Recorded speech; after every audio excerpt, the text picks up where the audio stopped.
Magandang gabi sa inyong lahat, mga minamahal naming kakwento. Kumusta ang puso nyo ngayong araw?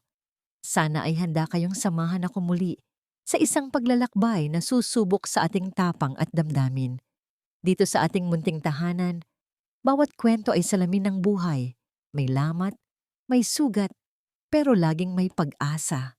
Madalas nating marinig na ang kasal ay happy ending ng bawat prinsesa. Pero paano kung ang palasyong pinangarap mo ay maging isang kulungan?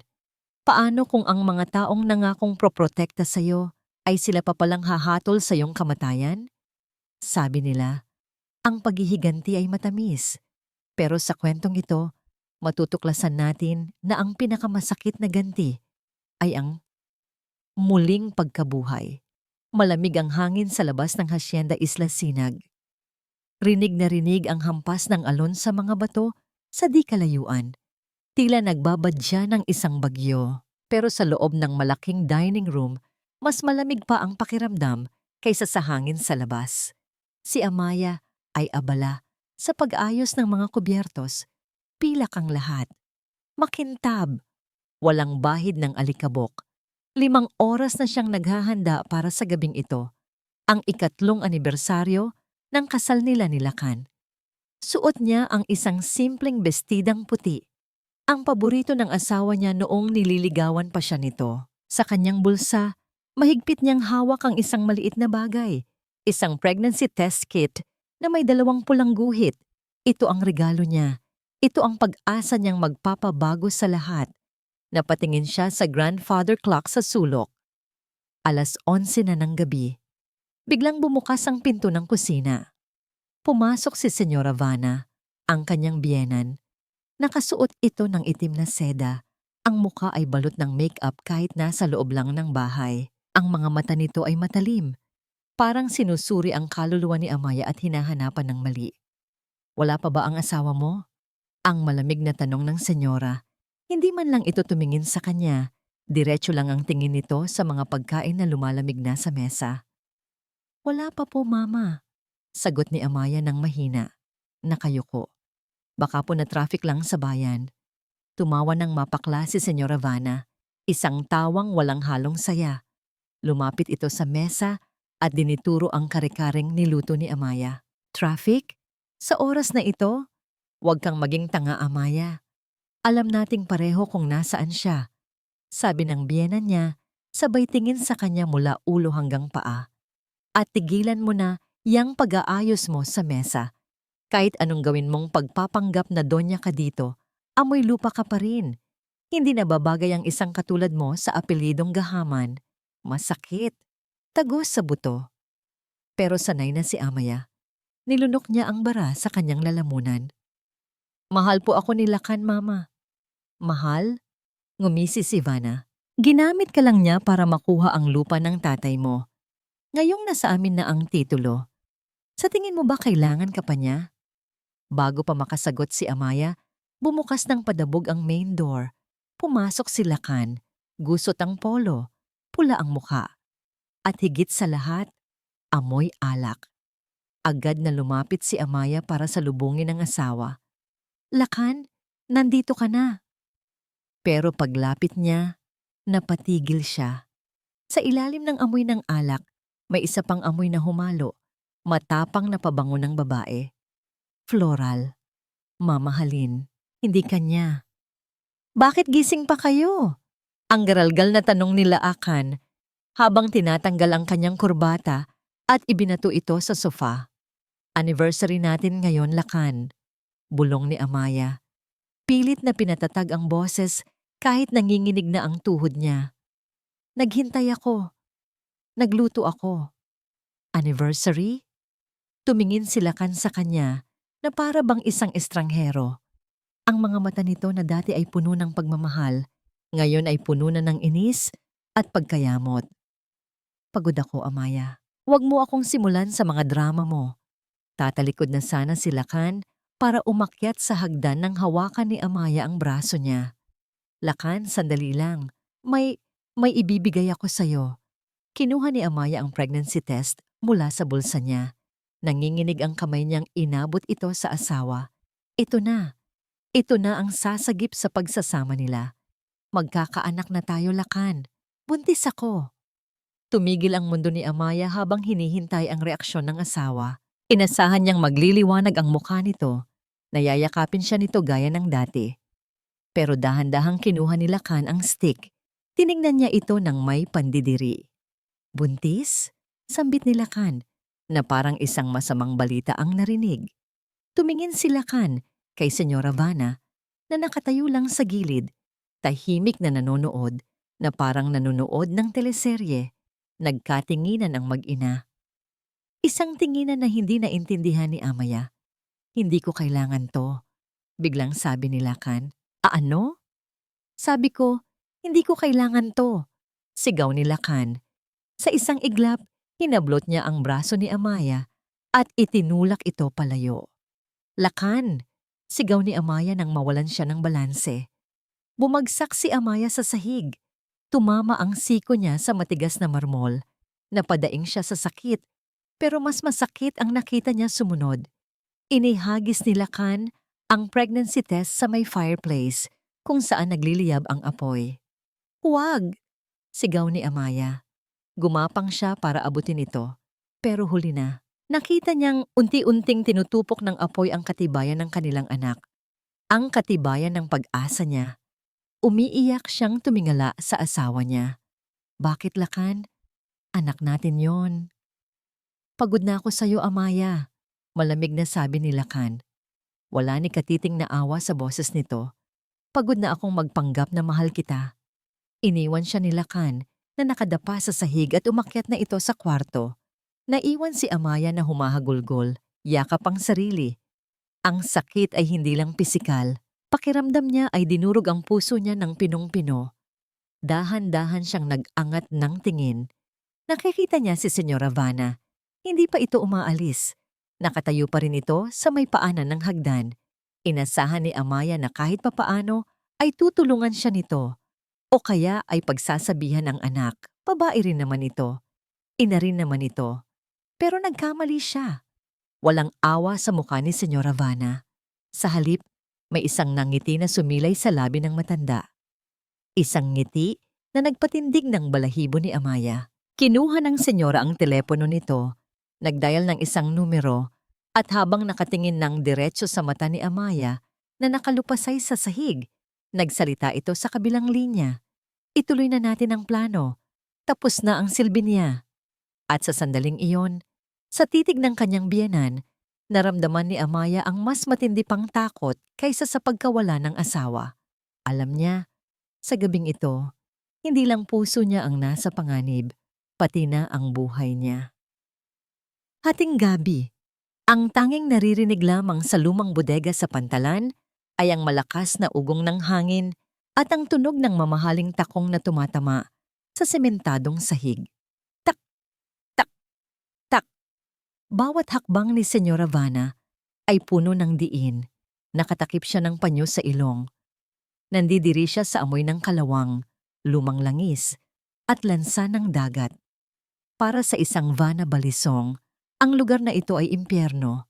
Pero kailangan niyang bumaba sa impyerno para makipagkasundo sa demonyo. Tumigil siya sa gitna ng malawak at madilim na espasyo. Ang ilaw lamang ay nagmumula sa isang pundindong bombilya na nakabitin sa itaas na parang anumang oras ay bibigay na. Lumabas ka, utos ni Vanna. Ang boses niya ay matigas, sanay na laging nasusunod. Alam kong nandyan ka, ayoko nang nag-aaksaya ng oras. Mula sa pinakamadilim na sulok ng bodega, may narinig siyang pagkasa ng lighter. Click. Isang maliit na apoy ang sumindi na nagbigay liwanag sa kalahati ng mukha ng isang lalaki. Matangkad ito. Malapad ang balikat.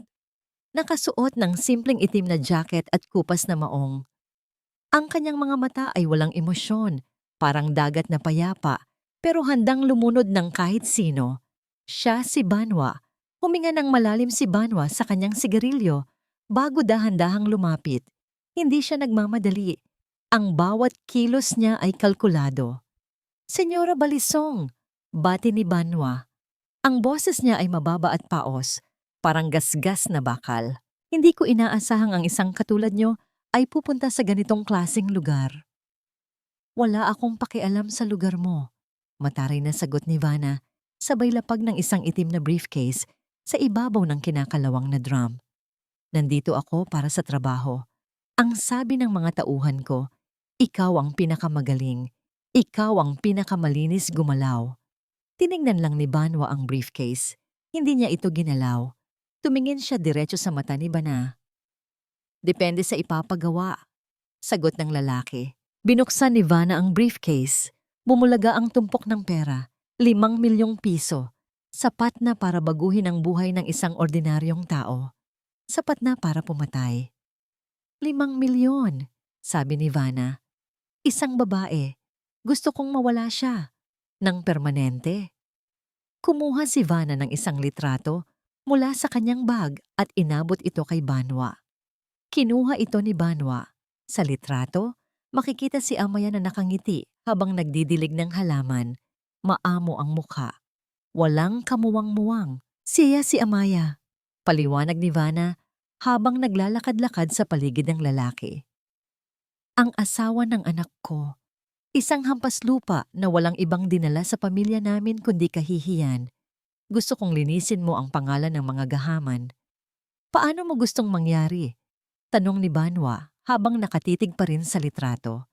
Hindi mababakas sa mukha niya kung ano ang inisip niya. Aksidente! Mabilis na sagot ni Vanna. Ngumisi ito ng malademonyo. Mahilig siyang magmaneho papunta sa lumang rest house sa Tagaytay kapag malungkot siya. Gusto kong mahulog ang sasakyan niya sa bangin. Palabasin mong nagpakamatay siya dahil sa depresyon. Alam ng lahat na may problema sila ng asawa niya. Walang magdududa. Natahimik si Banwa ng ilang sandali. Pinatay niya ang sigarilyo sa sahig gamit ang kanyang sapatos. Bukas ng gabi, sabi ni Banwa, dadalhin ko sa iyo ang balita. Ngumiti si Vanna, isang nangiting tagumpay. Siguraduhin mo lang napatay siya bago dumating ang mga pulis. Ayoko ng palpak. Tumalikod na si Vanna at naglakad palabas. Hindi na siya lumingon. Para sa kanya, tapos na ang usapan. Nabili na niya ang kamatayan ni Amaya. Isa na lang itong transaksyon na kailangan tapusin. Nang makaalis ang sasakyan ni Vanna, naiwan si Banwa sa gitna ng dilim. Bumigat ang hangin sa paligid. Dahan-dahan, muling tiningnan ni Banwa ang litrato ni Amaya sa kanyang kamay. Ang kaninang blangko niyang mukha ay napalitan ng isang ekspresyon na mahirap ipaliwanag. Halong lungkot at galit. Hinaplos niya ng kanyang hinlalaki ang mukha ni Amaya sa litrato. Hindi alam ni Vanna na hindi pera ang habol ni Banwa. Hindi alam ni Vanna na ang lalaking inupahan na niya ay hindi isang berdugo, kundi isang taong matagal nang naghihintay ng pagkakataon. Binunot ni Banwa ang kanyang cellphone, isang lumang keypad na telepono. May pinindot siyang mensahe, pero hindi niya ito sinend. Tumingin siya sa kawalan, at sa mahinang boses, bumulong siya sa hangin. Matagal na kitang hinihintay, Amaya. Sa wakas, mailalabas na rin kita sa impyernong yan. Isinuksok niya ang litrato sa bulsa ng kanyang jacket, malapit sa kanyang puso, at naglakad palayo sa dilim. Bukas may mamamatay, pero hindi ang taong inaakala ni Vanna. Napakadilim ng daan paakyat ng bangin. Walang buwan. Walang bituin. Tanging ang headlights lang ng kotseng minamaneho ni Amaya ang tumatagos sa makapal na hamog. Mabilis ang kanyang pagpapatakbo. Nanginginig ang mga kamay niya sa manibela. Ang sabi ni Senyora Vanna kanina sa telepono, na aksidente daw si Lacan sa rest house nila sa tuktok. Nagmamadali siya. Kahit masama ang loob niya sa asawa, hindi niya kayang pabayaan ito. Mahal niya pa rin ito. Tanga na kung tanga. Lacan, maghintay ka. Bulong ni Amaya habang pumapatak ang luha sa kanyang mga mata. Biglang may isang itim na van ang humarang sa kalsada. Pumreno ng mabilis si Amaya. Screech! Muntik nang bumangga ang sasakyan niya. Bumilis ang tibok ng puso niya. Magnanakaw ba? Kidnapper? Bumukas ang pinto ng van At bumaba ang isang lalaki. Nakasuot ito ng itim na jacket at cap, si Banwa. Hindi ito tumatakbo. Kalmado lang itong naglakad papalapit sa sasakyan ni Amaya. May hawak itong baril, pero nakababa lang ito sa gilid niya. Kinalampag ni Banwa ang bintana ng kotse. Bumaba ka! Nangangatog sa takot si Amaya. Hindi niya mabuksan ang pinto. Sa sino ka? Anong kailangan mo? Parang awa mo na. May emergency ang asawa ko. Walang emergency. Malamig na sagot ni Banwa. Binuksan niya ang pinto mula sa labas gamit ang siko niya dahil hindi nakalak ito. Bumaba ka kung gusto mo pang mabuhay. Hinila ni Banwa si Amaya palabas. Hindi marahas, pero madiin. Dinala niya ito sa gilid ng bangin kung saan tanaw ang kadiliman sa ibaba. Papatayin mo ba ako? Humahagulgol na tanong ni Amaya. Binayaran ka ba nila? Ibibigay ko lahat ng alahas ko, lahat ng pera ko. Hindi pera ang kailangan mo ngayon, Amaya, sabi ni Banwa. Kailangan mo ng katotohanan. Inilabas ni Banwa ang kanyang cellphone. May pinindot siya at hinarap ang screen kay Amaya. Panoorin mo. Ito ang dahilan kung bakit ka mamamatay ngayong gabi. Sa screen, may live video feed. CCTV. Pamilyar kay Amaya ang kwarto. Ito ang master bedroom nila sa mansyon. Ang kama kung saan siya natutulog gabi-gabi. Sa video, nakita niya si Lakan at si Yasmin naghahalikan, nagtatawanan. Nakapatong ang babae sa asawa niya. Rinig na rinig sa speaker ng phone ang boses ni Lakan. Sigurado ka bang wala na siya? Oo, love. Sagot ni Yasmin habang hinihimas ang dibdib ni Lakan. Sabi ni Tita Vanna, inaasikaso na daw ng tauhan niya. Hindi na siya babalik. Sa atin na ang bahay. Sa atin na ang kumpanya. Tumawa si Lakan. Mabuti naman. Sawang-sawa na ako sa pagmumukha ng babaeng yon. Napaka-boring. Napaka-weak. Buti na lang nauto natin siya para makuha ang lupa. Parang binuhusan ng malamig na tubig si Amya. Tumigil ang pag-ikot ng mundo. Nawala ang tunog ng hangin. Ang tanging naririnig niya ay ang pagkadurog ng puso niya, pira-piraso. Ang asawang inalagaan niya, ang pamilyang pinagsilbihan niya, gusto siyang patayin. Hindi lang basta hiwalayan. Patayin. Binitawan ni Amaya ang phone. Napaluhod siya sa lupa. Gusto niyang sumigaw pero walang boses na lumalabas. Ang sakit ay sobra-sobra. Parang sasabog ang dibdib niya. Lumapit si Banwa sa kanya. Inasahan ni Amaya na babarilin na siya nito. Ipinikit niya ang kanyang mga mata. Tapusin mo na. Wala na rin naman akong silbi. Pero naramdaman niya ang isang kamay sa balikat niya. Mainit. Matatag. Makinig ka sa akin.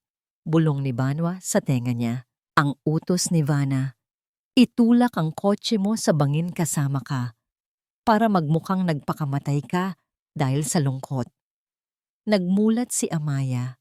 Tumingin siya sa mga mata ni Banwa. Wala siyang nakitang pagpatay doon. Nakita niya ang sarili niya. May dalawa kang pagpipilian. Patuloy ni Banwa. Una, patayin kita dito at tapusin na natin to. Pangalawa, sumama ka sa akin, maglaho ka, at hayaan mong isipin nilang patay ka na. Bakit? Garalgal na tanong ni Amaya. Bakit mo ako tutulungan? Dahil pareho tayo ng kaaway, sagot ni Banwa. Pero sa oras na sumama ka sa akin, hindi ka na pwedeng bumalik sa dati.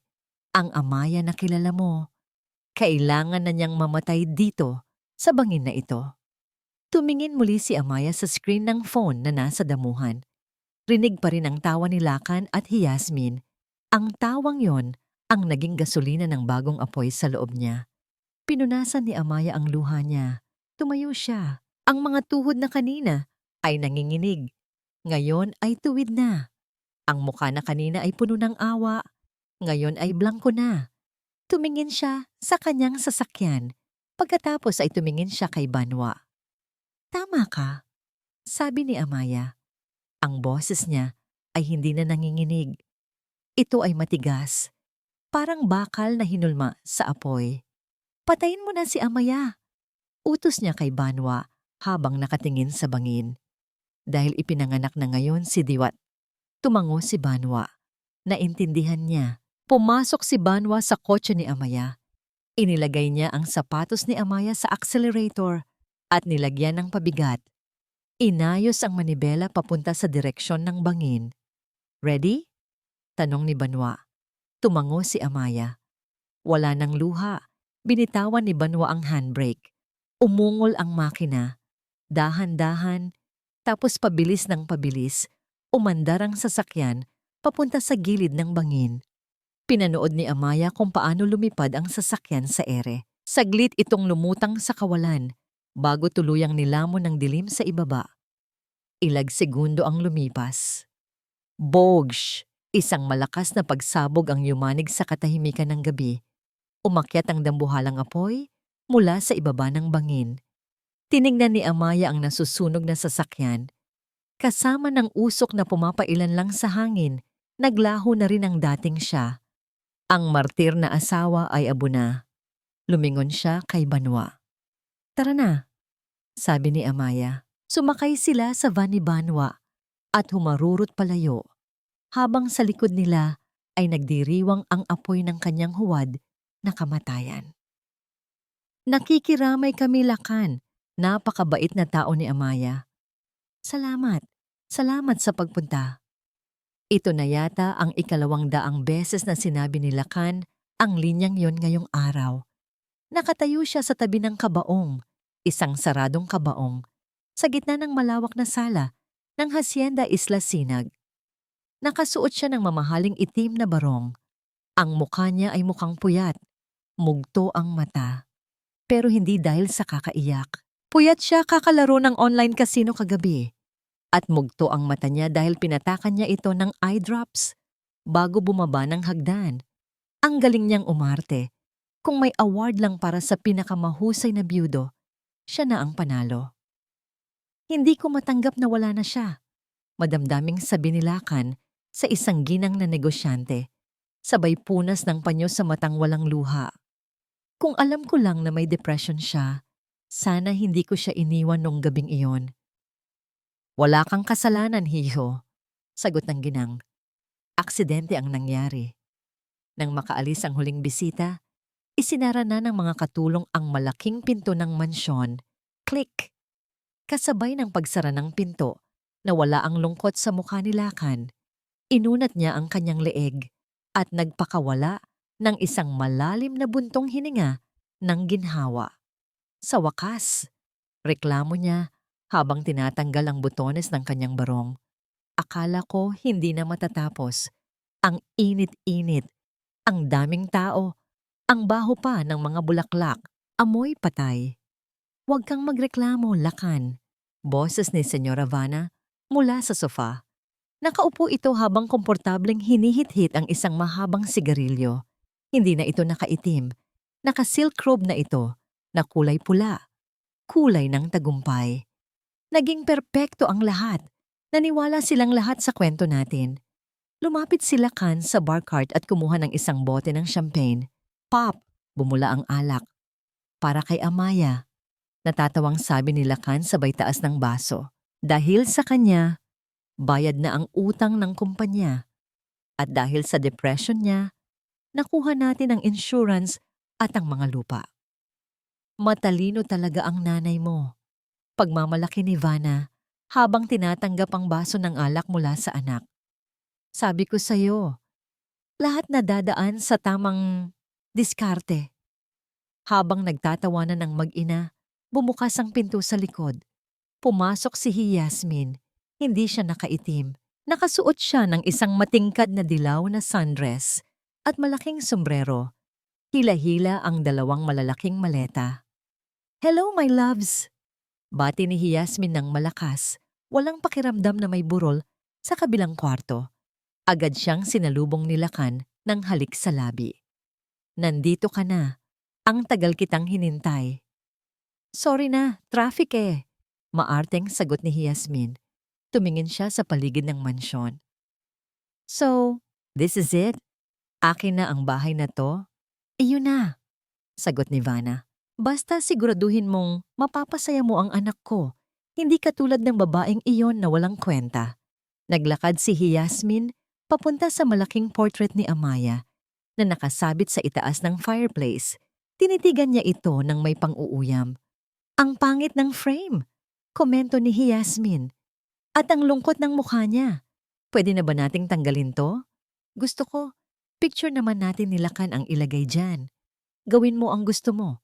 Sabi ni Lakan, bahay mo na ito. Walang pag-aatubili. Inabot ni Yasmin ang painting. Ibinaba niya ito at basta na lang isinandal ng pabaligtad sa pader parang isang basahan. Nagpalakpakan sila. Nagtawanan. Parang walang nawalang buhay. Parang walang krimeng nangyari. Ang tunog ng kanilang halakhak ay umaalingaw-ngaw sa buong mansyon. Tinatakpan ng katahimikan ng kabaong sa kabilang kwarto. Pero hindi nila alam. Hindi sila nag-iisa. Sa labas ng gate ng Hacienda Isla Sinag, sa loob ng isang tinted na itim na sasakyan na nakaparada sa dilim, may isang pares ng mata ang nakamasid. Si Amaya. Buhay siya. Pero ibang-iba na ang itsura niya. Putol na ang mahaba niyang buhok. Nakasuot siya ng itim na leather jacket. Ang mukha niya ay walang bahid ng luha, tanging puot na kasing lamig ng yelo. Katabi niya si Banwa sa driver's seat. Nakikita mo ba sila? Tanong ni Banwa. Kitang-kita, sagot ni Amaya. Ang boses niya ay mababa. Halos hindi makilala. Nakita niya sa bintana kung paano yakapin ni Lakan si Yasmin. Nakita niya kung paano uminom ng alak ang kanyang biyenan habang nakaturo sa pwesto kung nasaan ang kabaong niya. Hinawakan ni Amaya ang isang bagay sa kanyang kamay, ang kanyang wedding ring. Dahan-dahan, hinubad niya ito. Akala nila tapos na. Bulong ni Amaya. Binuksan niya ang bintana ng kotse. Sa isang malakas na hagis, itinapon niya ang singsing sa kanal sa gilid ng kalsada. Plok. Humarap siya kay Banwa. Ang mga mata niya ay nagliliyab sa dilim. Umalis na tayo, Banwa. Mag-iipon ako ng lakas. At pagbalik ko, bibilin ko ang buhay nila. Piso-piso. Pinaandar ni Banwa ang sasakyan. Unti-unting nawala sa dilim ang huling bakas ni Amaya Silakbo. Ang naiwan na lang ay ang paparating na bagyo na ang pangalan ay Diwata. Lumipas ang mga araw, naging linggo. Ang mga linggo ay naging buwan. Sa isang liblib na isla ng Barrio Agoslupa, malayo sa marangyang buhay na nakagisnan ni Amaya, nagsimula ang kanyang pagbabago. Walang aircon, walang malambot na kama. Ang gumigising sa kanya ay hindi ang alarm clock, kundi ang tilaok ng manok at ang hampas ng alon. Sa unang buwan, laging tulala si Amaya. Nakaupo lang siya sa dalampasigan, nakatingin sa kawalan. Para siyang isang basag na manika na pilit na binubuo. Pinapanood siya ni Banwa mula sa malayo habang naghahasa ito ng itak. Hindi niya ito minamadali. Alam niyang kailangang maramdaman ni Amaya ang lahat ng sakit bago ito maghilom. Isang gabi, habang kumakain sila ng simpleng hapunan, inihaw na isda at kanin, binasag ni Amaya ang katahimikan. Bakit, Banwa? Tanong niya. Hindi tumitingin sa lalaki. Bakit mo isinanla ang buhay mo para sa akin? Hindi sapat na dahilan ang awa. Tumigil si Banwa sa pagsubo. Uminom siya ng tubig at tumingin sa apoy ng lampara. Kilala ko ang tatay mo, panimula ni Banwa. Siya ang nagpaaral sa akin noong bata ako. Siya ang tumulong sa pamilya namin noong pinalayas kami ng pamilya ng asawa mo sa lupang sinasaka namin. Napatingin si Amaya kay Banwa. Gulat. Ang tatay ko? Oo. Tumango si Banwa. Mabuting tao ang Don. At noong nalaman kong ikaw, ang kaisa-isang anak niya, ang ipapapatay ni Vanna.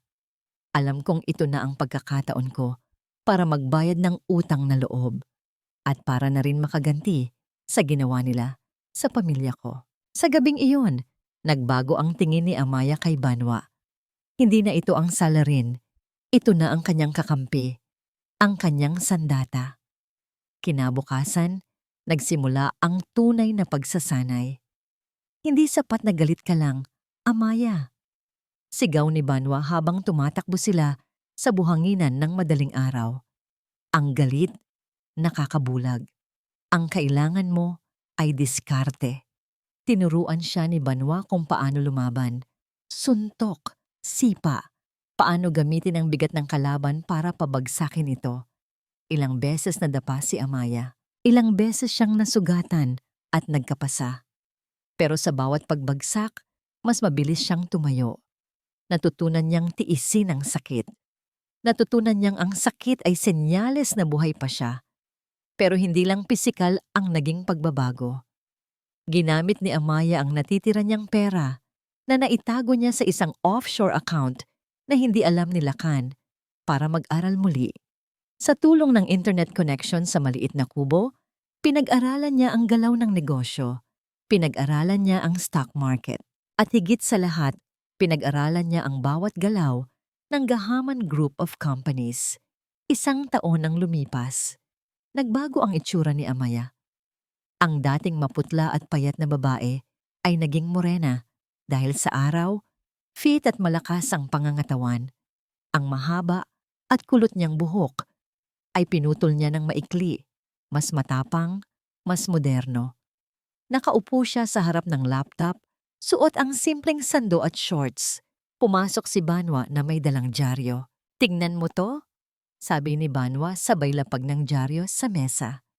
Nasa headline, Gahaman Group, lubog sa utang, Hacienda Isla Sinag, ibebenta na? Napangisi si Amaya, isang nangiti na hindi umabot sa mata. "Gaya ng inaasahan," sabi niya habang nagtatype sa laptop. Lustay sa kasino si Lakan at si Vanna naman masyadong bilib sa sarili kaya nag-invest sa mga scam. "Anong plano mo?" tanong ni Banwa. Isinara ni Amaya ang laptop. Tumayo siya at humarap sa salamin. Tinitigan niya ang kanyang refleksyon. Wala na si Amya. Ang nakikita niya ay isang estranghero, isang babaeng kayang sunugin ang mundo kung gugustuhin niya. "Binibenta nila ang Isla Sinag," sabi ni Amaya. "Ang lupang minana ko sa tatay ko na ninakaw nila sa akin." Lumapit siya sa isang kahon sa ilalim ng kama at inilabas ang isang pares ng high heels at isang mamahaling pulang dress na matagal na niyang itinago. Oras na para makilala nila ang bagong may-ari. Dagdag niya. Tumingin siya kay Banwa. Ang mga mata ng lalaki ay may halong paghanga na pilit nitong itinatago. "Handa ka na ba?" tanong ni Banwa. Sinuot ni Amaya ang pulang lipstick. Matingkad, mapang-akit, mapanganib. "Si Amaya patay na," sagot niya ng may diin. "Mula ngayon ako na si Diwata Maningning at babalik ako para singilin sila." Sa labas, humampas ang malakas na alon. Ang dagat ay nagwawala. Parang sumasang-ayon sa paparating na bagyo. Ang agila ay handa nang lumipad pabalik sa kanyang pugad para patayin ang mga ahas. Masikip ang dibdib ni Senyora Vanna, hindi dahil sa hapit niyang corset, kundi dahil sa kaba na kanina pa bumabagabag sa kanya. Nasa private function room sila ng pinakamahal na hotel sa Maynila. Ito na ang huling barahan nila. Ang Hacienda Isla Sinag ay nakasanla na sa bangko. Ang mga ari-arian nila ay isa-isang nauubos. Kung hindi nila makuha ang loob ng investor na darating ngayong gabi, bukas makalawa ay sa kalsada na sila pupulutin. Tiningnan niya si Lakan. Nasa gilid ito. Inaayos ang kanyang coat habang panay ang tingin sa cellphone. "Itago mo yang cellphone mo, Lakan." Madiin na bulong ni Vanna.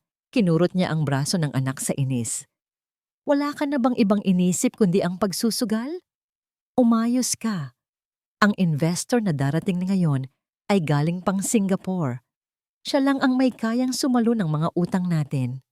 "Oo na, Mama," iritabling sagot ni Lakan habang hinihimas ang kinurot na braso. "Nasaan ba si Yasmin? Bakit wala pa siya?" "Huwag mong hanapin ang babaeng yon," anggil ni Vanna. "Wala siyang gagawin dito kundi sumira ng diskarte Kailangan nating magmukhang kagalang-galang. Biglang bumukas ang malaking pinto ng function room. Tumamahimik ang lahat. Pumasok ang isang lalaking nakasuit, ang representative ng investor. Ladies and gentlemen, anunsyo nito. Please welcome the CEO of DM Holdings, Miss Diwata Maningning. Mula sa likuran ng lalaki, lumabas ang isang babae. Napasinghap si Lakan. Nanlaki ang mga mata ni Vanna. Hindi siya naglalakad. Para siyang lumulutang. Suot niya ang isang makapigil hiningang pulang gown na humahapit sa perpekto niyang kurba. Ang leeg niya ay pinalamutian ng mga diamante na kasing kiintab ng mga bituin. Ang buhok niya ay maiksi, bob cut na lalong nagpa-emphasize sa matalim niyang panga at mapulang labi. Naka-shades ito ng itim kahit nasa loob ng kwarto. Habang naglalakad siya papalapit, rinig na rinig ang click-clack ng kanyang matataas na takong. Bawat hakbang ay puno ng kapangyarihan, puno ng kumpiyansa. Tinanggal ng babae ang kanyang shades. Ang mga mata niya ay may suot na contact lens na kulay gray. Malamig, matalim, walang emosyon. Good evening, bati ng babae. Ang boses niya ay malalim at sosyal, malayo sa boses ng dating amaya na mahinhin at garalgal na tulala si Lakan. Sa buong buhay niya, hindi pa siya nakakita ng babaeng ganito kaganda at ka-intimidating. Para itong Diyosa na bumaba sa lupa para apakan silang mga mortal. Nakalimutan niya bigla si Yasmin. Nakalimutan niya ang mga problema. Agad na lumapit si Vanna, binawi ang gulat sa muka at pinalitan ng pilit ng ngiti. Miss Maningning, bati ni Vanna habang inaabot ang kamay. Welcome back to the Philippines. I am Valeriana Gahaman and this is my son, Lakan. Tinanggap ni Diwata ang kamay ni Vanna. Ang kamay niya ay malamig, parang yelo, at ang hawak niya ay madiin, hindi mahinhin. Binitawan niya agad ito na parang nandidiri. Isang iglap, naramdaman ni Vanna na hindi siya ang may kontrol sa usapan. Pero bilang isang balisong, hindi siya nagpatinag. Please have a seat, Miss Maningning. Alok ni Vanna. Itinuturo ang kabisera ng mesa. Hindi umupo si Diwata. Naglakad ito paikot sa mesa, hinahaplos ang mamahaling kahoy na parang sinusuri kung tunay ba ito o peke. Let's not waste time with formalities, senyora, sabi ni Diwata. Ang boses ay walang bahid ng anumang init. My time is expensive. Pinag-aralan na ng team ko ang kumpanya nyo. Lubog kayo sa utang. Bagsak ang stocks. Isang maling galaw na lang. Bangkarote na kayo. Diretso. Walang paligoy-ligoy. Namula ang mukha ni Vanna sa hiya at galit. Walang sino man ang nakipag-usap sa kanya ng ganito. Bago pa siya makasagot, humakbang si Lakan. Inayos niya ang kanyang buhok at ngumiti ng pinakamatamis. Ang klase ng ngiti na nakakatunaw ng mga babae. Lakan Gahaman, pakilala niya. Inilahad ang kamay kay Diwata. It's an honor to finally meet you, Miss Maningning. I must say, your beauty is as legendary as your business reputation. Dahan-dahang lumingon si Diwata kay Lakan. Ito na, ang unang pagkakataon na magkakaharap sila. Ang lalaking sumira sa buhay niya. Tinitigan niya si Lakan mula ulo hanggang paa. Ang mga mata niyang kulay abo ay parang scanner na tumatagos sa kaluluwa ng binata. Inabot niya ang kamay ni Lakan. Hinawakan niya ito ng mas matagal kaysa sa kinakailangan. Ang ngiti sa mukha ni Lakan ay unti-unting nawala. Napalitan ng pagtataka. Naramdaman niya ang kuryente. Naramdaman niya ang galit na nag-aapoy sa loob niya. Pero ang mukha niya ay nanatiling isang perpektong maskara ng yelo. Binitawan niya ang kamay ni Lakan. Ikiniling ni Diwata ang kanyang ulo ng bahagya. You know, sabi niya sa isang mababa at mapang-akit na boses, pamilyar ang mukha mo sa akin. Nagkaroon ng pag-asa sa mukha ni Lakan. Talaga? Baka nagkita na tayo sa isang business event sa Singapore? Ngumiti si Diwata. Pero hindi ito isang normal na ngiti. Ito ay isang nangiti na nakakakilabot.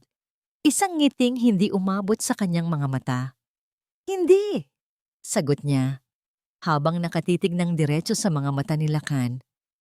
Para kang isang tao na dati kong kilala. Huminto siya sandali. Hinahayaan ang bawat salita na bumaon. Isang taong patay na. Natahimik ang buong kwarto. Ang hangin ay biglang lumamig. Nawala ang kulay sa mukha ni Lakan. Napalunok siya. Maging si Vanna ay napatitig, naguguluhan, at biglang kinabahan. Anong klaseng investor ang magsasalita ng ganito? Pero bago pa sila makapag-react, pumalakpak si Diwata ng isang beses. Well then, sabi niya, ang ngiti ay biglang nawala at napalitan ng seryosong ekspresyon. Shall we talk about how I'm going to buy your entire company? Umupo siya sa kabisera ng mesa na para bang pag-aari niya ang buong lugar. Ang mag-inang gahaman ay naiwang nakatayo, tulala, at sa kauna-unahang pagkakataon, takot sa isang babaeng hindi nila kilala. Hindi na makatulog ng maayos si Lakan. Sa gabi, si Diwata ang laman ng panaginip niya. Sa umaga, ang imahe ni Diwata ang una niyang naiisip paggising. Ang amoy ng pabango nito, isang halo ng mamahaling orchid at misteryo ay nananatili sa kanyang ilong, sa kanyang isipan na parang isang sumpa. Nakalimutan na niya si Amaya. At ngayon, unti-unti na rin niyang nakakalimutan si Yasmin. Lakan love, saan ka na naman pupunta? Tanong ni Yasmin isang umaga. Nakabihis na si Lakan ng pinakamahal niyang Italian suit habang si Yasmin ay nakapajama pa. Hindi ka na umuwi kagabi, ni hindi mo sinasagot ang mga tawag ko. May meeting ako, Hiyas. Sagot ni Lakan, hindi man lang lumilingon habang inaayos ang kurbata sa harap ng salamin. With Miss Maningning, importante to. Lagi na lang si Miss Maningning. Sigaw ni Yasmin. Ang boses ay puno ng selos. Hindi ka na ba talaga uuwi dito sa mansyon? Dito ka na dapat nakatira, hindi sa hotel. Humarap si Lakan. Ang mukha niya ay walang pasensya. Pwede ba, Yasmin? Huwag kang mag-iskandalo. Hindi ka nakakatulong. Kung hindi dahil sa babaeng yon, baka nasa kangkungan na tayo ngayon. Kaya umayos ka. Babaeng yon? Humagulgol si Yasmin. Lakan, hindi mo ba nakikita? May mali sa kanya. Ang mga tingin niya, ang mga ngiti niya, para siyang demonyo. Tumawa lang si Lakan. Demonyo na mukhang anghel. Mas gugustuhin ko pa yon kaysa sa mga anghel na mukhang desperada. Umalis na ako. Iniwan niya si Yasmin na umiiyak sa gitna ng malaking kwarto na dati ay pag-aari ni Amaya. Sa opisina ni Diwata sa isang high-rise building sa BGC, ibang-iba ang trato ni Lakan, para siyang maamong tuta. Gusto kong makita ang financial forecast ninyo for the next 5 years. Utos ni Diwata, habang nakatalikod at nakatingin sa city view mula sa kanyang floor-to-ceiling na bintana, including the ones you didn't show to the other board members. Pero Diwata, confidential yon. Alangganing sagot ni Lakan. Dahan-dahang humarap si Diwata. Naglakad siya papalapit kay Lakan. Ang bawat hakbang ay tila isang sayaw ng tukso. Tumigil siya ng sobrang lapit. Halos magkadikit na ang kanilang mga katawan. Naamoy muli ni Lakan ang pabango nito. Nakakahilo, nakakalasing. Lakan, bulong ni Diwata. Ang boses ay malambing, pero may diin. Paano ako magtitiwala sa'yo kung may mga sekreto ka sa akin? Hinaplos ng daliri ni Diwata ang kurbata ni Lakan. Isang maliit na haplos, pero parang libu-libong boltahe ng kuryente ang dumaloy sa buong katawan ng binata. I need to know if you're fully committed to this partnership. To me. Dagdag ni Diwata. Ang mga mata ay nakatitig sa kanya, ng akit at ng hahamon. Nawala ang lahat ng pag-aalinlangan sa isip ni Lakan. Ang kumpanya, ang nanay niya, si Yasmin, lahat sila ay nabura.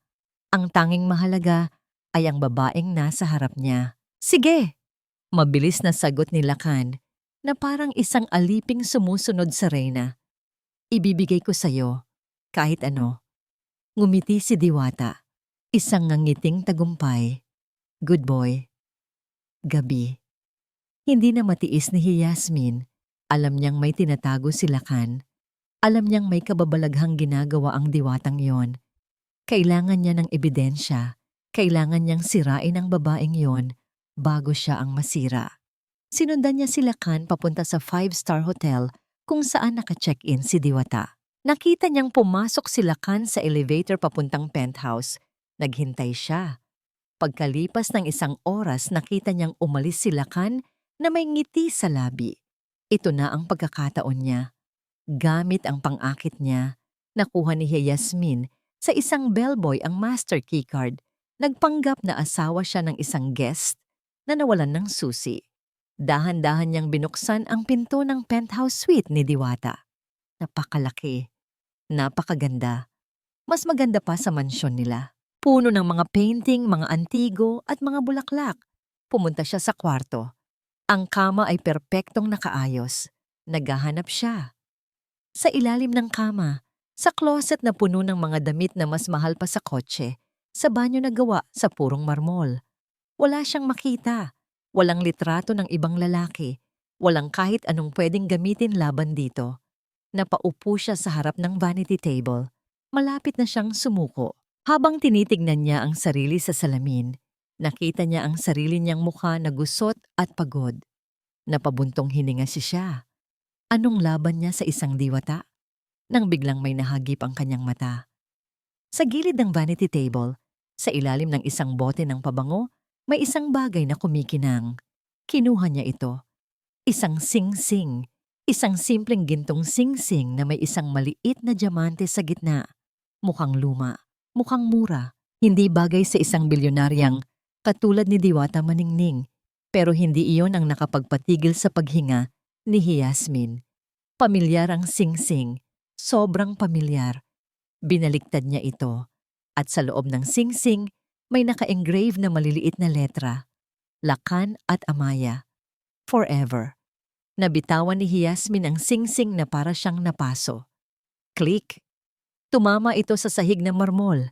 Hindi maari. Pinulot niya itong muli. Tinitigan. Kinusot ang mata.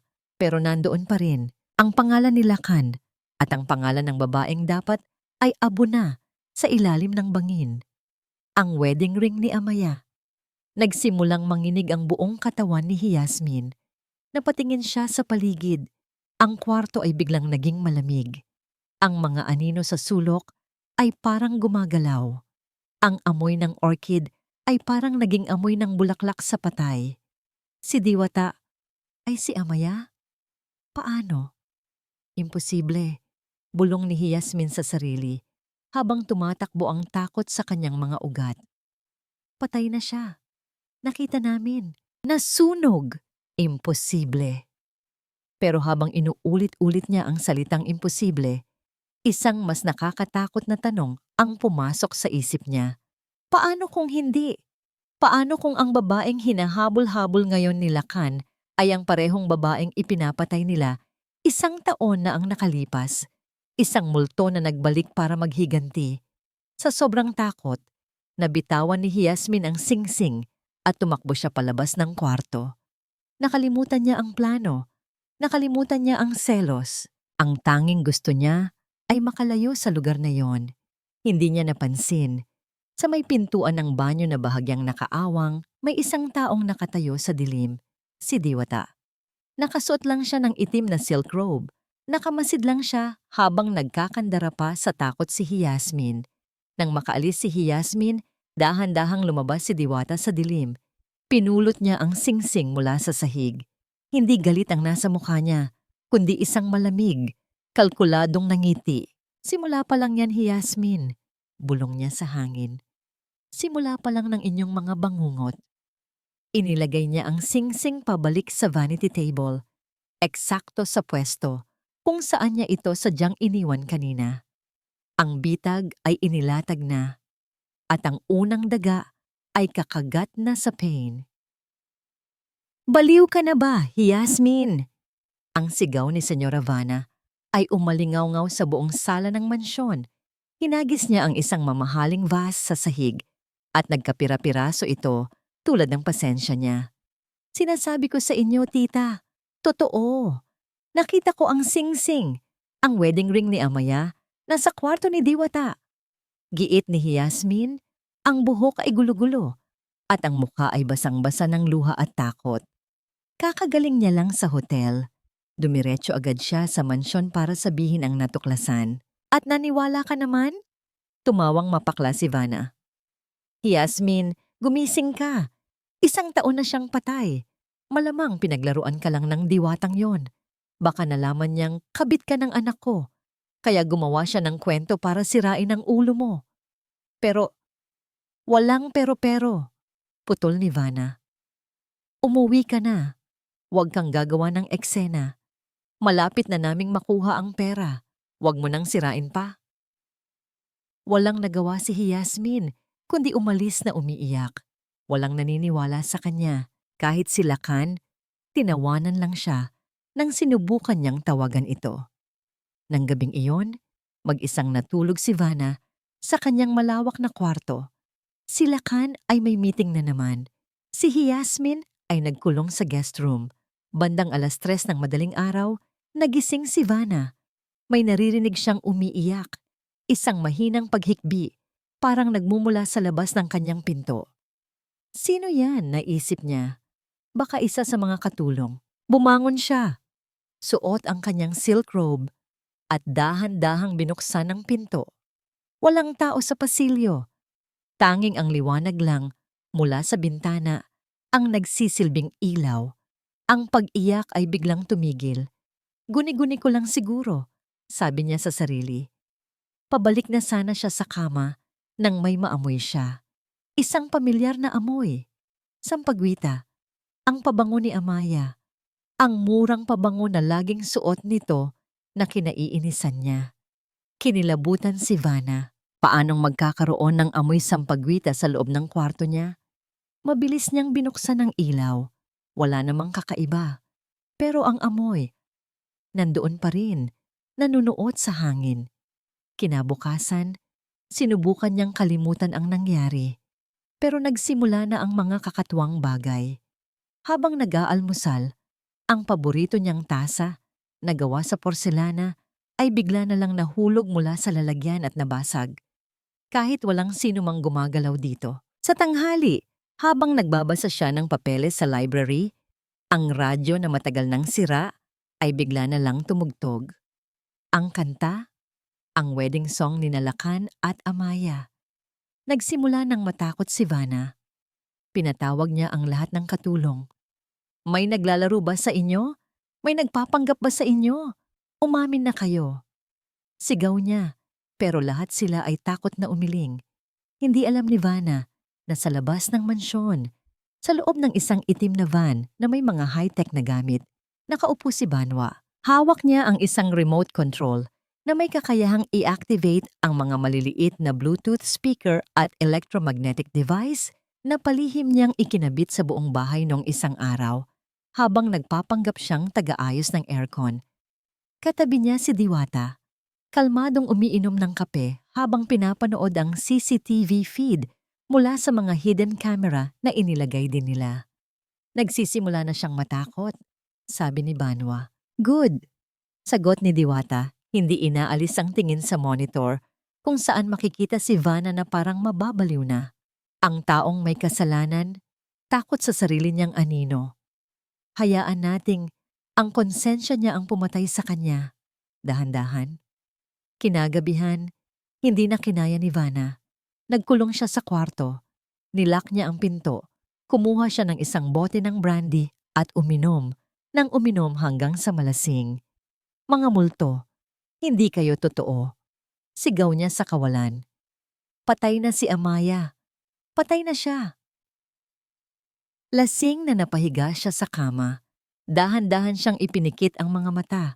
Nang muli siyang magmulat, hindi niya alam kung bakit. Napatingin siya sa malaking salamin ng kanyang vanity table sa tapat ng kama. Napatayo ang lahat ng balahibo niya sa katawan. Sa salamin, May nakasulat gamit ang matingkad na pulang lipstick. Ang paborito niyang brand. 2 salita lang, bayad utang. Sumigaw si Vanna. Isang sigaw na puno ng purong takot. Isang sigaw na gumising sa buong kabahayan. Ang babaeng matapang na si Valeriana Balisong na kayang magpapatay ng tao nang hindi kumukurap ay takot na ngayon sa isang multo na siya mismo ang gumawa. Ang ballroom ng Gahaman Tower ay napuno ng mga pinakamayayamang tao sa Pilipinas. Nagniningning ang mga chandelier. Umaapaw ang champagne. Ngayong gabi ang grand relaunching ng Gahaman Group of Companies sa tulong ng kanilang bagong partner, ang DM Holdings. Sa gitna ng lahat, si Senyora Vanna ay pilit nang ngumingiti. Nakasuot siya ng kumikinang na itim na gown, pero hindi nito maitago ang maitim na bilog sa ilalim ng kanyang mga mata. Ilang gabi na siyang hindi makatulog. Ang mga kababalaghan sa mansyon ay hindi tumitigil. Pakiramdam niya, anumang oras ay may susulpot na multo sa likuran niya. Si Lakan naman ay nasa tabi ni Diwata, hindi ito iniiwan, na parang isang asong sunod-sunuran. Ladies and gentlemen, anunsyo ng MC. Let us now proceed to the highlight of our evening, the official contract signing between the Gahaman Group and DM Holdings. Nagpalakpakan ang mga tao. Umakyat sa entablado si Vanna, si Lakan, at si Diwata. Nakaupo na sa isang mahabang mesa kung saan naroon ang mga dokumento. Sa likuran nila, isang dambuhalang LED screen ang nagpapakita ng mga logo ng 2 kumpanya. "Mama, are you okay?" Bulong ni Lakan. "Nanginginig ang kamay mo." "Tumahimik ka," pabulong na ganti ni Vanna. "Tapusin na natin to." Kinuha ni Diwata ang mikropono. Ang boses niya ay kalmado at malakas, dinig sa buong ballroom. "Thank you all for coming," panimula niya. "Tonight, we are not just signing a partnership. We are building a new future." Pero bago yan, huminto siya sandali at tumingin ng diretso kay Vanna. "May isang maliit na kondisyon." Nagulat si Vanna. "Anong kondisyon? Wala yan sa napag-usapan."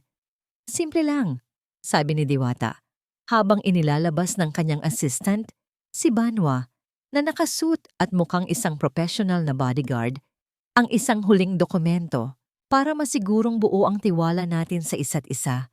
Kailangan niyong isalin sa pangalan ng kumpanya ang lahat ng personal assets ninyo, kasama na ang Hacienda Isla Sinag, as collateral, a sign of good faith. Nanlaki ang mga mata ni Vanna. Ito ay isang bitag. Kung gagawin niya iyon, mawawala sa kanya ang lahat. "Hindi kami papayag," sigaw ni Vanna. Pero si Lakan, na bulag sa paghanga kay Diwata, ay mabilis na nagsalita. "Mama, ano ka ba? It's just a formality." "Sige na Diwata, pumapayag ako." "Lakan, huwag." Pero huli na. Kinuha ni Lakan ang ballpen at walang pag-aalinlangang pinirmahan ang dokumento. Tumingin siya kay Vanna nang may pagmamakaawa. "Mama, please, para to sa kinabukasan natin." Walang nagawa si Vanna. Nasa harap sila ng daan-daang tao.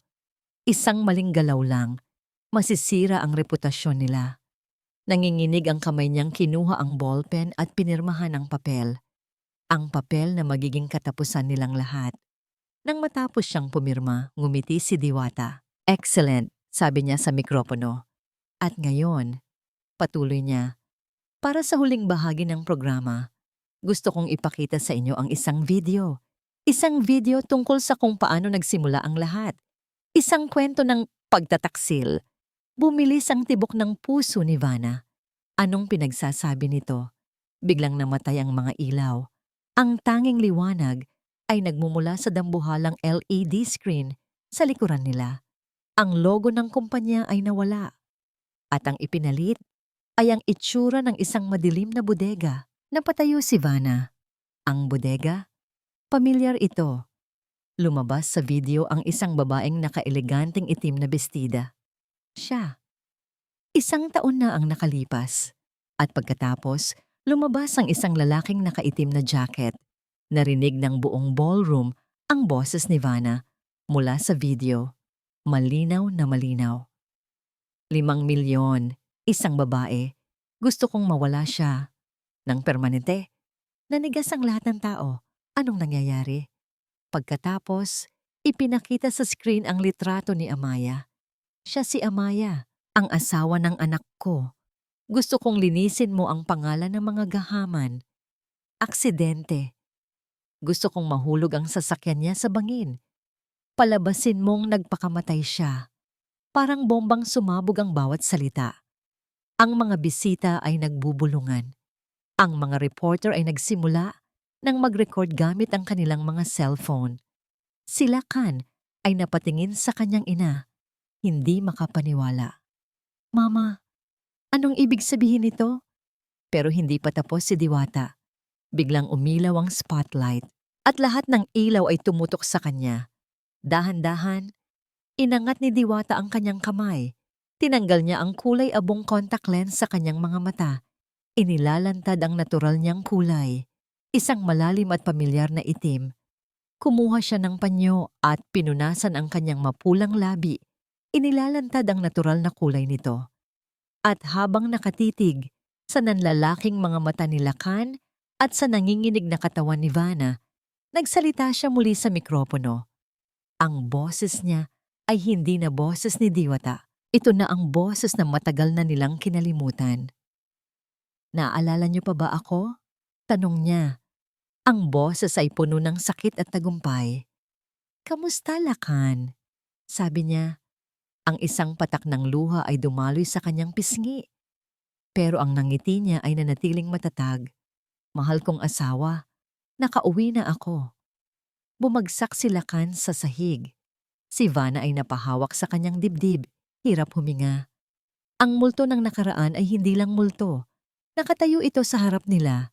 Buhay na buhay. At hawak nito ang kanilang kapalaran sa kanyang mga palad.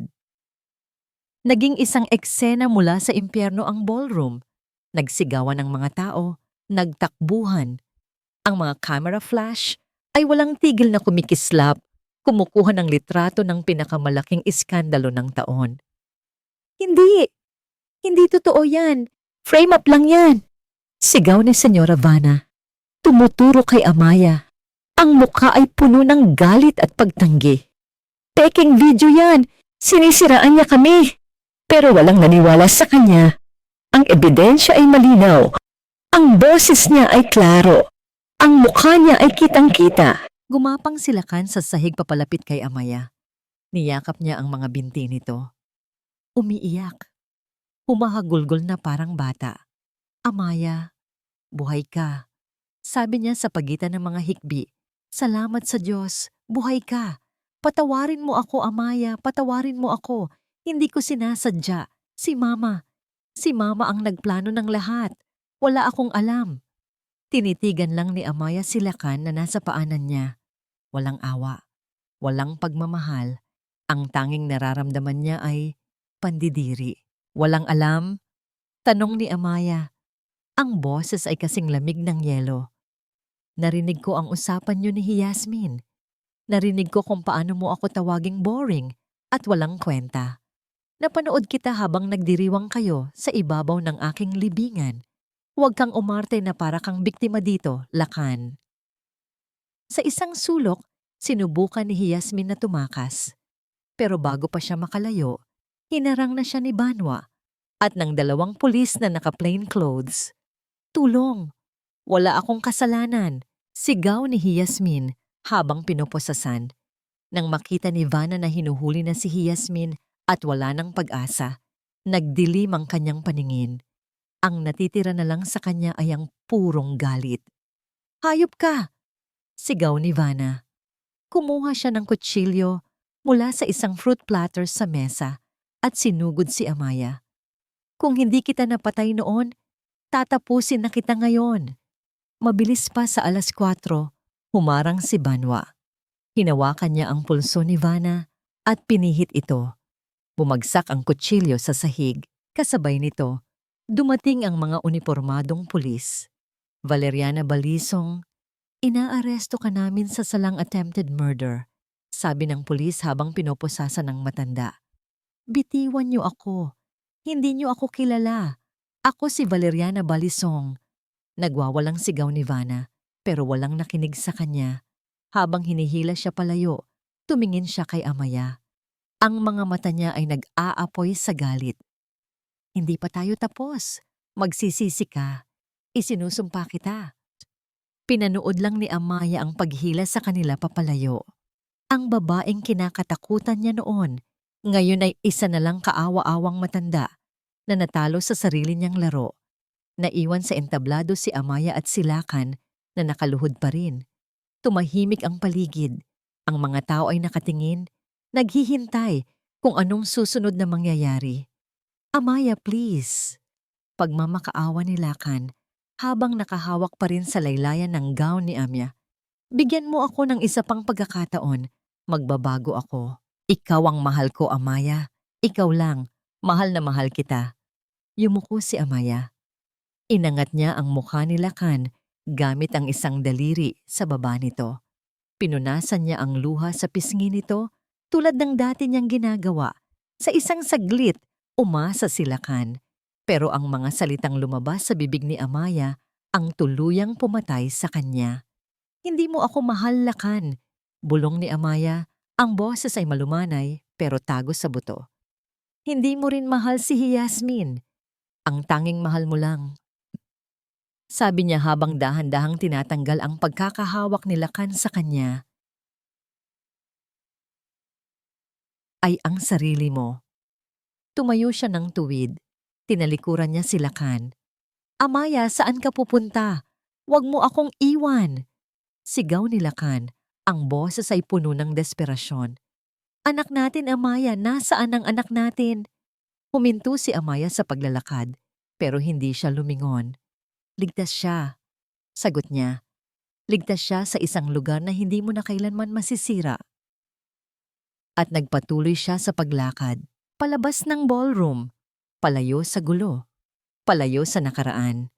Naiwan si Lakan na mag-isang nakaluhod sa gitna ng entablado, sa ilalim ng spotlight, habang ang buong mundo ay pinapanood ang kanyang pagbagsak. Tapos na ang paghihiganti. Pero hindi ito matamis, mapait. At ang tanging naiwan kay Amaya ay isang pakiramdam ng kaluwagan. Malaya na siya. Malamig ang semento, mabaho ang hangin, maingay. Ito ang bagong mundo ni Senyora Valeriana Balisong. Ang kanyang magarang mansyon ay napalitan ng isang maliit at maruming selda. Ang kanyang mga alahas ay napalitan ng posas. Nakaupo siya sa isang sulok, nakasuot ng kulay kahel na damit ng preso. Ang dating makinis niyang buhok ay magulo na. Ang dating mapagmataas niyang mukha ay puno na ng galit at pagod. Ilang linggo na ang lumipas mula noong gabi ng iskandalo. Bawat araw, pare-pareho lang. Gigising siya sa sigawan, kakain ng pagkaing hindi niya kayang lunukin, at matutulog sa ingay ng yakan ng ibang preso. Isang araw, binuksan ng gwardiya ang rehas. Balisong, may bisita ka. Inaasahan niyang abogado niya ito. Pero ang pumasok ay ang taong pinakakinamumuhian niya ngayon. Ang anak niyang naging dahilan ng kanyang pagbagsak. Si Lakan. Payat na si Lakan. Humaba ang buhok at balbas. Ang dating makisig na anyo ay napalitan ng hitsurang miserable. Nakasuot din ito ng damit ng preso. Umupo si Lakan sa harap niya, sa kabilang panig ng mesa sa visitation area. Nagkatinginan sila, walang pagmamahal, tanging sisihan. Anong ginagawa mo dito? Malamig na tanong ni Vanna. Gusto lang kitang makita, Mama. Sagot ni Lakan. Ang boses ay mahina. Tumawa ng mapakla si Vanna. Para ano? Para sisihin ako ulit. Kung hindi ka lang naging tanga at marupok, hindi tayo aabot dito. Kung pinirmahan mo lang agad ang papeles noon, kung hindi ka lang nagpaloko sa Yasmin na, yon sana ayos pa ang lahat. Ako pa ang may kasalanan? Hindi makapaniwalang sagot ni Lakan. Mama, ikaw ang nag-utos na patayin si Amaya. Ikaw ang nagplano ng lahat. Dinamay mo ako sa kasalanan mo. Ginawa ko yon para sa'yo. Para sa pamilya natin. Sigaw ni Vanna. Hindi. Sigaw pabalik ni Lakan. Sa unang pagkakataon, ay tinataasan niya ng boses ang ina. Ginawa mo yon para sa sarili mo, para sa pera, para sa kapangyarihan mo.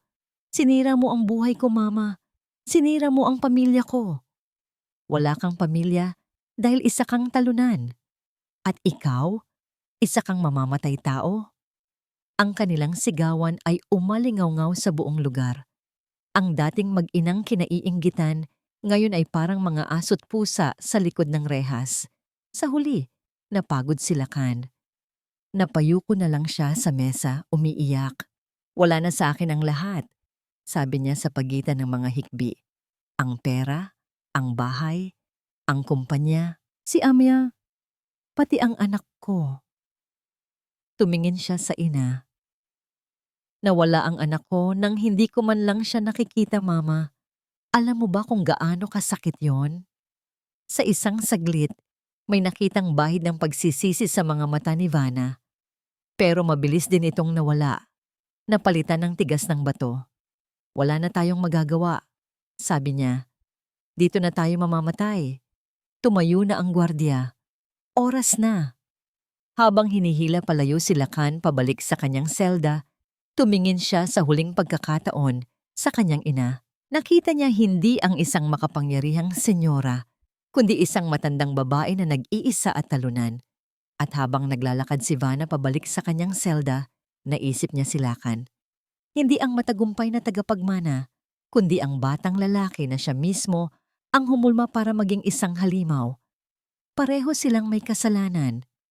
At ang kanilang sentensya ay hindi lang ang habambuhay na pagkabilanggo.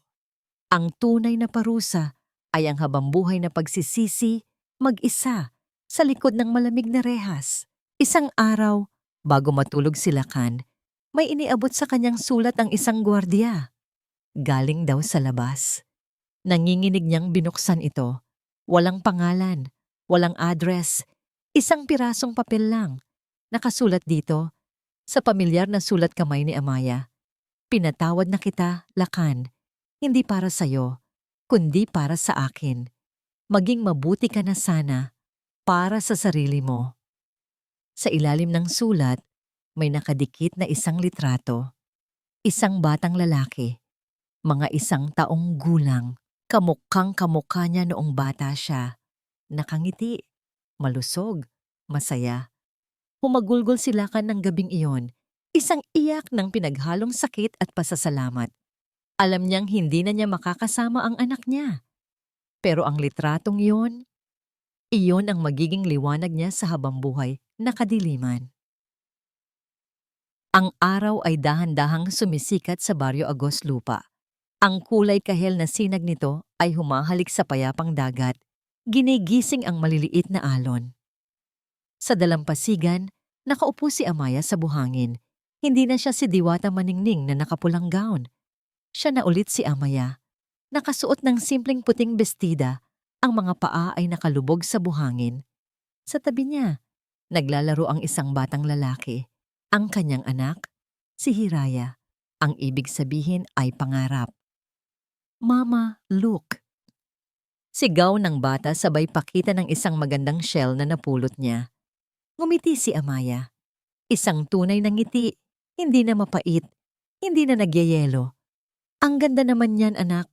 Lumipas ang 1 taon mula ng gabi ng pagbubunyag. Matapos ang lahat, pinili ni Amaya na bumalik sa lugar kung saan siya unang natutong mabuhay muli. Ibinenta niya ang lahat ng shares niya sa Gahaman Group. Ang Hacienda Isla Sinag, ang lupang ipinaglaban niya, ay hindi niya tinirhan. Sa halip, ginawa niya itong isang foundation, isang safe house para sa mga babaeng biktima ng pang-aabuso. Pinangalanan niya itong Silakbo Center for Women. Hindi na siya bilyonarya. Pinili niya ang simpleng buhay. Ang yaman niya ngayon ay hindi na pera, kundi kapayapaan ng loob. Malalim yata ang iniisip mo. Napalingon si Amaya. Si Banwa, nakatayo sa likuran niya, may dalang 2 tasa ng mainit na kape. Hindi naman, sagot ni Amaya habang tinatanggap ang kape. Iniisip ko lang kung gaano kalayo na ang narating natin. Umupo si Banwa sa tabi niya. Tahimik silang pinanood si Hiraya na nagtatakbo at hinahabol ang mga alon. Nakatanggap ako ng balita, sabi ni Banwa. Si Vanna, namatay na sa kulungan. Atake sa puso. Hindi nagsalita si Amaya. Tumingin lang siya sa dagat.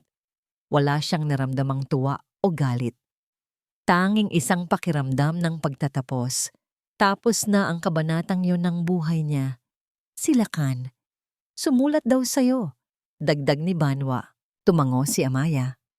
Oo, nagpapasalamat siya sa litrato. At nangakong magiging mabuting tao na siya sa loob. Para daw paglabas niya, kahit hindi niya makasama si Hiraya, maipagmamalaki pa rin siya nito.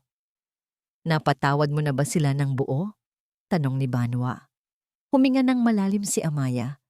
Ang pagpapatawad pala, hindi isang beses lang ginagawa. Araw-araw pala siyang pinipili.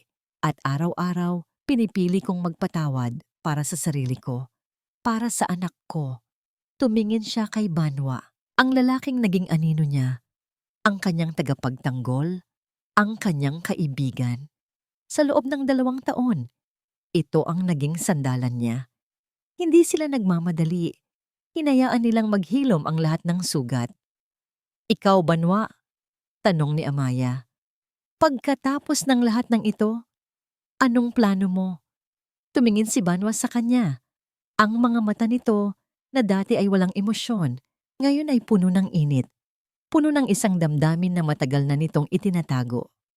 Ang plano ko? Sabi niya. Dati, ang plano ko lang ay maghiganti, bayaran ng utang na loob. Pero ngayon, dahan-dahan niyang inabot ang kamay ni Amaya. Hinawakan niya ito ng mahigpit. Ngayon, gusto ko nang bumuo ng sarili kong kwento, sarili kong pangarap. Tumingin siya kay Hiraya, tapos ay tumingin pabalik kay Amaya. Handa ka na bang simulan ng bagong kabanata, Amaya? Hindi sumagot si Amaya gamit ang salita. Sa halip ngumiti siya. At sa ngiting iyon, nakita ni Banwa ang sagot. Oo, tumayo sila. Tinawag nila si Hiraya. At habang magkahawak kamay na naglalakad ang tatlo sa dalampasigan, papalayo sa sumisikat na araw, alam ni Amaya na hindi ito ang wakas. Ito ang simula. Isang bagong simula na puno ng pag-asa, pag-ibig at kapayapaan. Isang kaligayahang siya mismo ang nagtayo mula sa abo ng kanyang nakaraan. At dito po nagtatapos ang kwento ni Amaya na pinamagatang pagbangon mula sa abo. Isang kwentong nagpapaalala sa atin na ang pinakamatamis na paghihiganti ay hindi ang pagbagsak ng ating mga kaaway, kundi ang pagtayo natin sa sarili nating mga paa. Ipinakita sa atin ni Amaya na ang tunay na lakas ay hindi nasusukat sa yaman o kapangyarihan, kundi sa kakayahang magpatawad at bumuo ng bagong buhay mula sa pira-piraso nating nakaraan. Maraming salamat po sa inyong walang sawang pagsubaybay sa kwentong ito. Sana po ay may napulot kayong aral at inspirasyon. Ano po ang masasabi ninyo sa naging kapalaran ni na Amaya, Lakan at Vanna? At anong klaseng kwento naman po ang gusto ninyong marinig sa susunod? I-comment nyo lang po sa ibaba at asahan ninyong babasahin namin ang lahat ng yan. Hindi dito nagtatapos ang ating paglalakbay. Marami pa pong kwentong kasing ganda at mas puno ng aral dito sa aming channel. Kung nagustuhan nyo ang kwentong ito, i-like, i-share sa pamilya at mga kaibigan at mag-subscribe na rin para lagi kayong updated sa mga susunod pa naming kwento. I-click nyo ang notification bell para kayo ang unang makarinig kapag may bago kaming upload. Pagpalain po kayo ng Panginoon, kayo at ang inyong buong pamilya. Hanggang sa muli!